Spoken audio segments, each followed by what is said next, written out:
ZEE5 ಇರುವಾಗ ನೀವು ನಿಮ್ಮ ನೆಚ್ಚಿನ ಶೋಗಳನ್ನ ಎಂದಿಗೂ ಮಿಸ್ ಮಾಡಿಕೊಳ್ಳುವುದಿಲ್ಲ. ಅದು ಸಂಪೂರ್ಣ ಉಚಿತವಾಗಿ. ಏನು ಯೋಚನೆ ಮಾಡಬೇಡಿ, ಮಾವ ಹೇಳಿದ್ರಲ್ಲ ಎಲ್ಲ ಸರಿ ಹೋಗುತ್ತೆ. ಇವತ್ತು ಮೊದಲನೇ ಸಲ ನಾನು ನಿಮಗೆ ಊಟ ಬಡಿಸ್ತಾ ಇರೋದು ರೀ. ರೀ ಅಂತ ನಿನಗೆ ಕಣ ಮಗನೇ ಹೇಳ್ತಾ ಇರೋದು. ಅವ್ರು ರೀ ಅಂತ ಕರೆದ್ರೆ ಸಂಗೀತ ಕೇಳ್ದಂಗೆ ಅನಿಸ್ತಿದೆ. ನನಗೆ ಯಾರು ಆ ಥರ ಕರೆಯೋದೇ ಬೇಡಪ್ಪ. ಯಾಕೋ ಹಾಗಂತೀಯ ಮಗನೇ?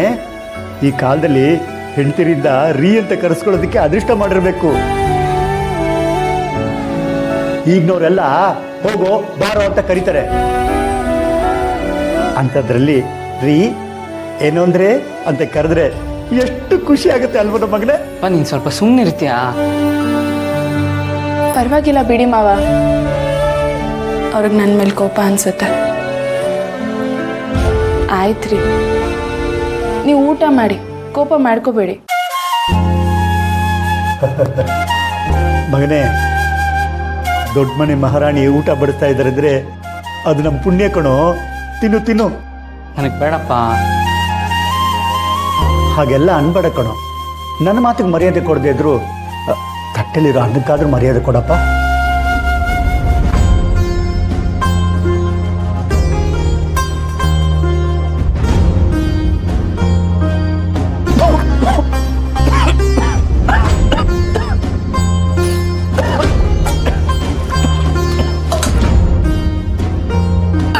ತೋಳಿ ತೋಳಿ ನೀರು ಕೊಡಿ.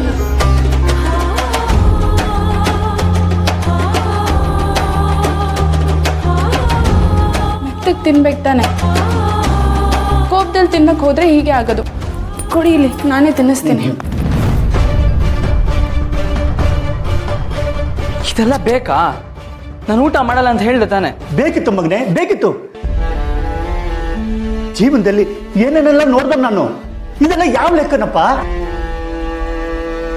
ಅವ್ರು ಬಡಿಸಿದ್ದೆಲ್ಲ ತಿಂತೀಯ, ಆದ್ರೆ ಅವ್ರು ತಿನ್ಸಕ್ ಬಂದ್ರೆ ತಿನ್ನಲ್ವಾ ನೀನು? ಮೇಡಮ್, ನಿಮ್ಮ ಕೈ ಮುಗಿತೀನಿ, ನನ್ನ ಪಾಡಿಗೆ ನನ್ನ ಬಿಟ್ಬಿಡಿ. ಮನೆಯವ್ರು ಹೇಳಿದ್ ಕರೆಕ್ಟ್ ಆಗಿದೆ. ಇಲ್ಲಿ ನೆಮ್ಮದಿಯಾಗಿ ಒಂದು ತುತ್ತು ಅನ್ನನೂ ತಿನ್ನಕ್ಕಾಗಲ್ಲ.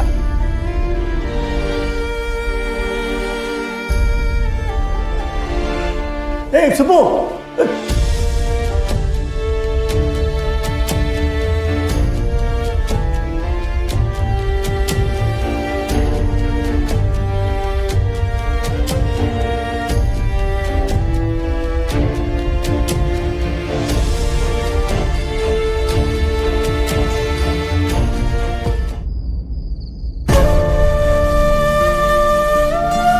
ನಮ್ಮ ಜೀವನಕ್ಕೆ ನೆಮ್ಮದಿಯಾಗಿ ಮನೆಗೆ ಒಂದು ತನ್ನ ತಿನ್ನಕ್ಕಾಗಲ್ಲ. ಏನ್ ಕರ್ಮ ಮಾಡಿದೀವೋ? ಮೇಡಮ್, ನಿಮ್ಮ ಕೈ ಮುಗಿತೀನಿ, ನನ್ನ ಪಾಡಿಗೆ ನನ್ನ ಬಿಟ್ಬಿಡಿ. ಮನೆಯವ್ರು ಹೇಳಿದ್ ಕರೆಕ್ಟ್ ಆಗಿದೆ. ಇಲ್ಲಿ ನೆಮ್ಮದಿಯಾಗಿ ಒಂದು ತುತ್ತು ಅನ್ನನೂ ತಿನ್ನಕ್ಕಾಗಲ್ಲ. ಮಾವ ಹೇಳಿದ್ ನಿಜ. ನಾನು ನಮ್ಮ ಅಮ್ಮನ ಹಾಗೆ ಆಗ್ಬೇಕು. ಅಮ್ಮ ನನ್ನ ಕನಸಲ್ಲಿ ಬಂದು ಹೇಳಿದ್ದೆ. ನನ್ನ ಧೈರ್ಯದಲ್ಲಿ, ನನ್ನ ಗುಣದಲ್ಲಿ, ನನ್ನ ಛಲದಲ್ಲಿ ಯಾವಾಗಲೂ ಅಮ್ಮ ಇರ್ತಾರೆ. ನಾನು ಸೋಲ್ಬಾರ್ದು, ನಾನು ಗೆಲ್ಲಬೇಕು. ಮನೆಯವ್ರ ಎಲ್ಲರ ಪ್ರೀತಿನೂ ನಾನು ಗೆಲ್ಲಬೇಕು. ನನ್ನಿಂದ ಮನೆಯವ್ರಿಗಾಗಿರೋ ನೋವುಗಳನ್ನೆಲ್ಲ ನಾನೇ ದೂರ ಮಾಡಬೇಕು. ಅದಕ್ಕೆ ಮೊದಲನೇ ಹೆಜ್ಜೆ ವರ ಮತ್ತೆ ವರದನ್ ಮದುವೆ. ಇಂದ್ರಮ್ಮ ವರದನ್ ಮದುವೆ ಮಾಡಕ್ ಮುಂಚೆನೆ ನಾನು ವರಲಕ್ಷ್ಮಿ ಹಾಗೂ ವರದನ್ ಮದುವೆ ಮಾಡಿಸ್ಬೇಕು. ಅವರಿಬ್ಬರ ಪ್ರೀತಿಗೆ ನಾನು ನ್ಯಾಯ ಕೊಡಿಸ್ಬೇಕು. ಈಗ ನನ್ನ ಮುಂದೆ ಇರೋ ಗುರಿ ಅದ, ನಾನು ಅದನ್ನ ಸಾಧಿಸಲೇಬೇಕು.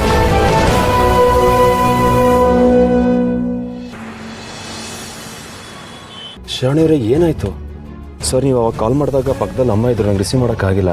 ಇನ್ನೂ ಅರ್ಜೆಂಟಾಗಿ ಮಾತಾಡಬೇಕು ಅಂತ ಮೆಸೇಜ್ ಹಾಕಿದ್ರಿ, ಏನಾಯ್ತು? ವರ್ಧಾ ಅವರೇ, ನೀವು ವರನ್ನ ತುಂಬ ಪ್ರೀತಿಸ್ತಿದ್ದೀರಾ ಅಲ್ವಾ? ಅದ್ರಲ್ಲಿ ಅನುಮಾನ ಪಡೋದು ಏನಿದೆ? ಅವಳನ್ನ ಪ್ರೀತಿಸಿದ್ದಕ್ಕೆ ಅಲ್ವಾ ಇಷ್ಟೆಲ್ಲ ಕಷ್ಟಪಟ್ಟು ಮನೆಯವ್ರನ್ನ ಮದುವೆಗೆ ಒಪ್ಸಿದ್ದು ನಾನು. ಹಾಗಾದ್ರೆ ಇನ್ನು ಒಂದೇ ವಾರದಲ್ಲಿ ನಿಮ್ಮಮ್ಮ ನಿಮ್ಮ ಮದುವೆ ಬೇರೆ ಹುಡುಗಿ ಜೊತೆ ಮಾಡ್ತೀನಿ ಅಂತ ಹೇಳಿ ಹೋಗಿದಾರಲ್ಲ. ನೀವು ವರನ್ನ ಬಿಟ್ಟು ಬೇರೆ ಹುಡುಗಿನ ಮದುವೆ ಆಗ್ತೀರಾ? ಹಾಗೇನಾದರೂ ಆದರೆ ವರ ಖಂಡಿತ ಬದುಕಿರಲ್ಲ. ಅವಳನ್ನ ಬಿಟ್ಟು ಬದುಕೋ ಶಕ್ತಿ ನನಗೂ ಇಲ್ಲ ಶ್ರಾವಣಿ ಅವರೇ. ಆದರೆ ಇವಾಗ ಇಲ್ಲಿ ಏನೇನು ಆಗ್ತಿದೆ ನನಗೆ ಗೊತ್ತಿದೆ ಅಲ್ವಾ? ಸದ್ಯದ ಪರಿಸ್ಥಿತಿಗೆ ನಾನು ಯಾರನ್ನ ದೂರಕ್ಕೂ ಆಗಲ್ಲ, ಯಾರ ಪರವಾಗಿ ನಿಂತು ಮಾತಾಡೋದಕ್ಕೂ ಆಗಲ್ಲ. ಪ್ರೀತಿನ ಕಳ್ಕೊಂಡಿರೋ ನೋವಲ್ಲಿ ಒದ್ದಾಡ್ತಿದ್ದೀನಿ ಅಷ್ಟೇ.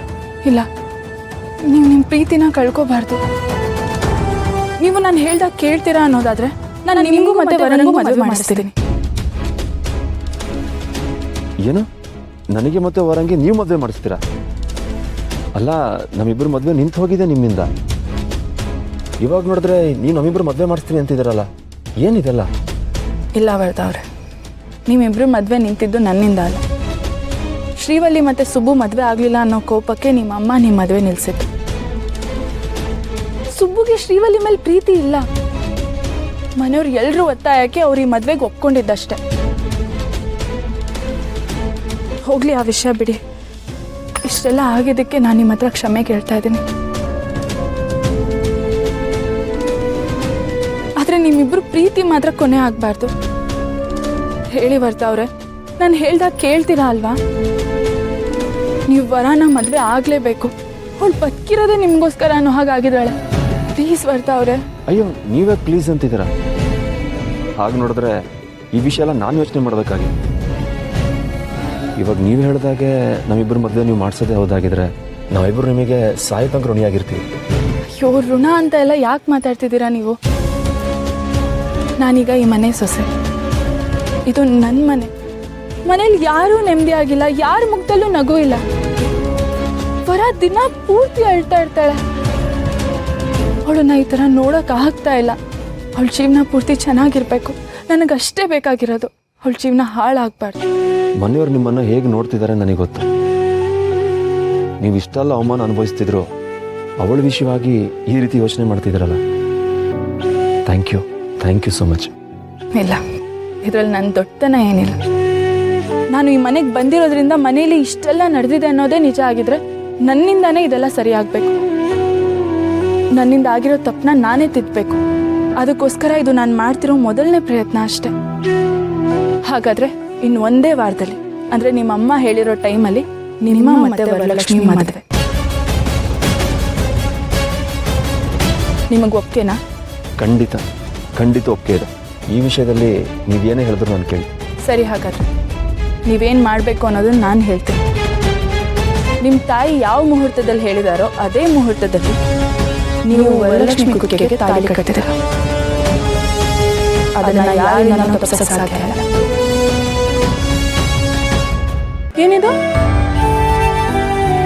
ಏನಿದು ಅಂತ ಕೇಳ್ತಿದ್ದೀನಿ ತಾನೆ? ಅಪ್ಪ ಇನ್ಮೇಲೆ ನಾನು ಇದೇ ರೂಮಲ್ಲಿ ಇರಬೇಕು ಅಂತ ಹಠ ಹಿಡಿತಾ ಇದ್ದಾರೆ. ಎಲ್ಲೂ ಹೋಗಂಗಿಲ್ವಂತೆ. ಮತ್ತೆ ಗಂಡ ಹೆಂಡತಿ ಅಂದಮೇಲೆ ಒಂದೇ ರೂಮಲ್ಲಿ ತಾನೇ ಇರಬೇಕು. ಮೇಡಮ್, ನಾವಿಬ್ರು ಗಂಡ ಹೆಂಡತಿ ಅಲ್ಲ ಅಂತ ನಿಮಗೂ ಗೊತ್ತು, ನನಗೂ ಗೊತ್ತು. ನಾನಂತೂ ನಿಮ್ಮನ್ನ ಹೆಂಡತಿ ಅಂತ ಒಪ್ಕೊಂಡಿಲ್ಲ, ಒಪ್ಕೊಳ್ಳೋದು ಇಲ್ಲ.